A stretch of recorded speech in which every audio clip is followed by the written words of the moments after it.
I do a lot of sketching and watercolors, and I often look for white markers that will work on top of my paints or on top of black and dark colors.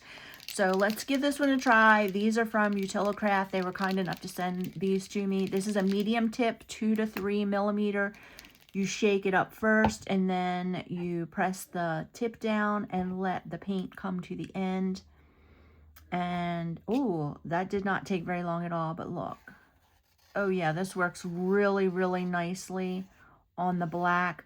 They also make these packs in black markers, and you can also get a thin tip. So let's see. Let's turn this around this way. Let's do something here.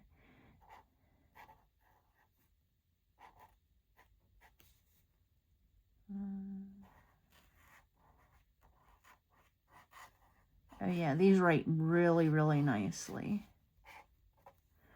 So these are going to be really good for going over top of, I do a lot of painted rocks too. This is going to be great on painted rocks.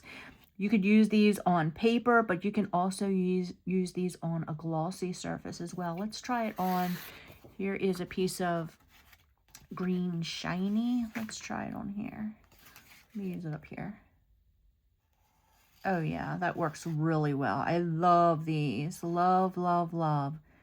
These are really good. You get a set of, I think there are, yeah, there's 8 in this pack. So that would be great if you do a lot of writing and sketching and drawing.